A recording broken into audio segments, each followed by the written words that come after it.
Hi, and greetings from Skien, Norway. My name is Elisa Byberg, and I've been asked to say something about conflicts and how they occur.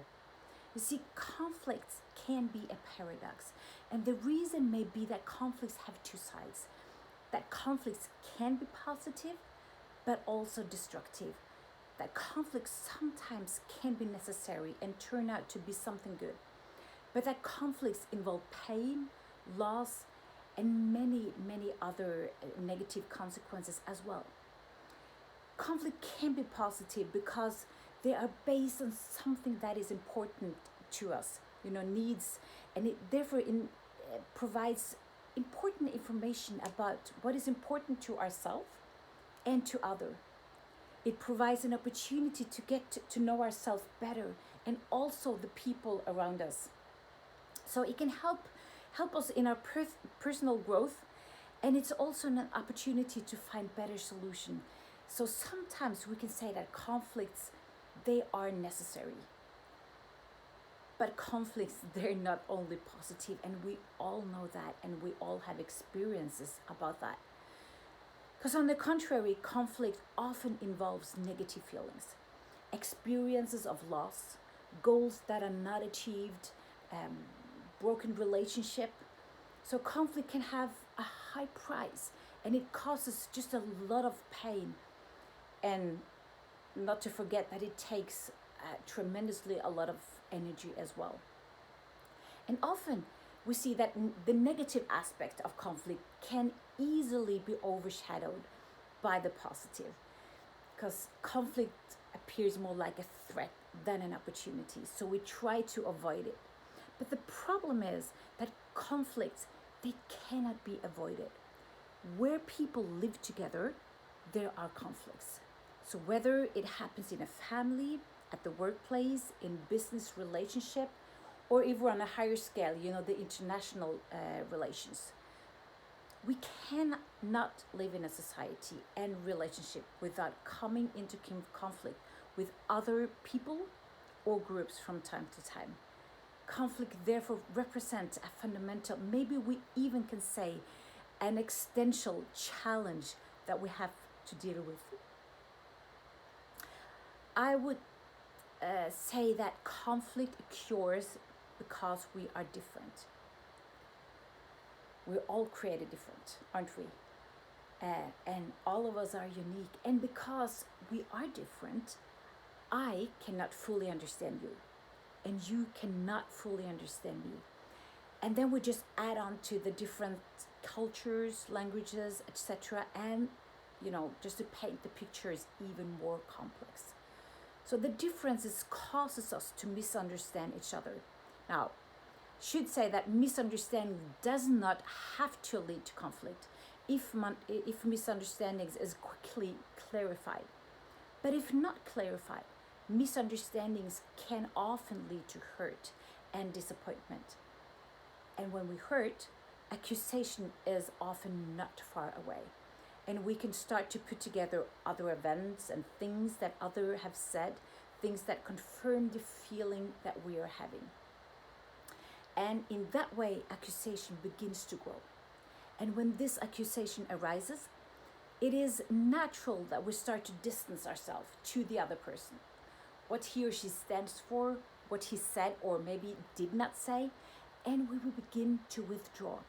And now we have the distance in the relationship.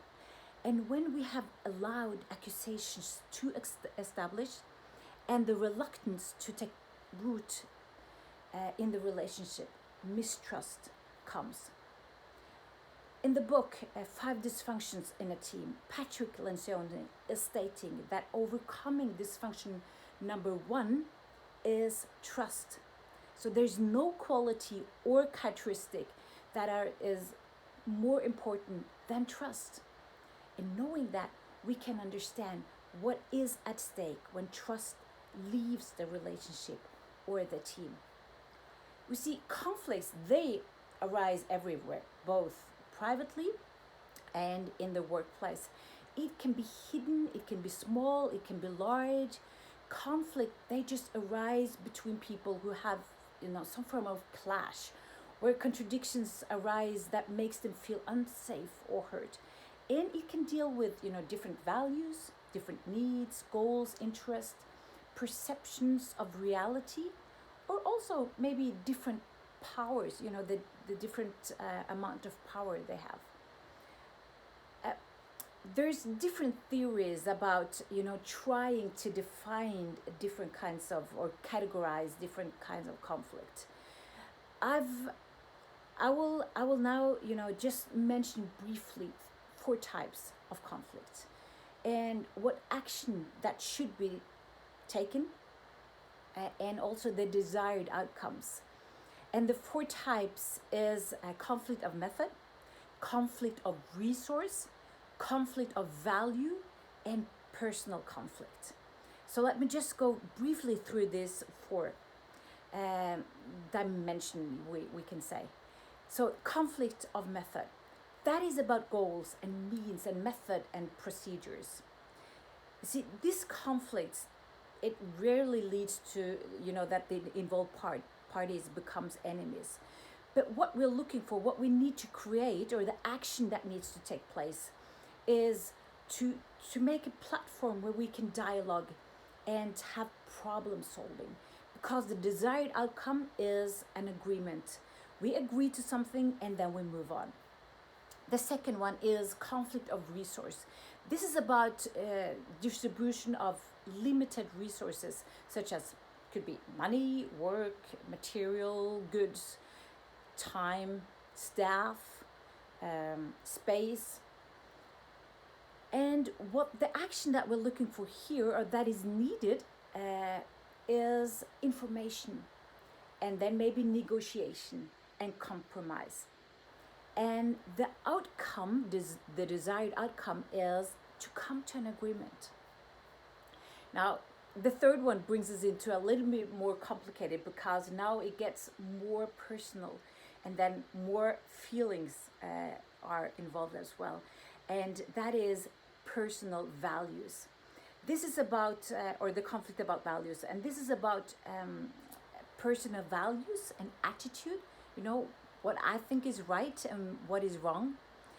And the action that needs to take place here is to create a place for a dialogue, to respect each other, respect of, that we are different. We need to create a place for open communication where the parties listen to each other instead of trying to convince. And I think maybe this is the key, to listen instead of trying to convince.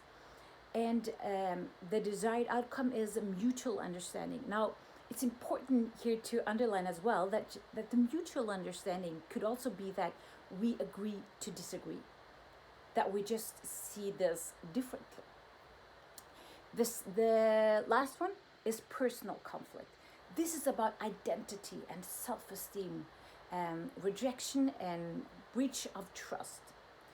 These are emotional disagreements where the relationship between the parts is damaged.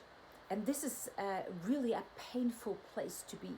So what the action that needs to take place is, again, the open communication where we actively listen to the other part, and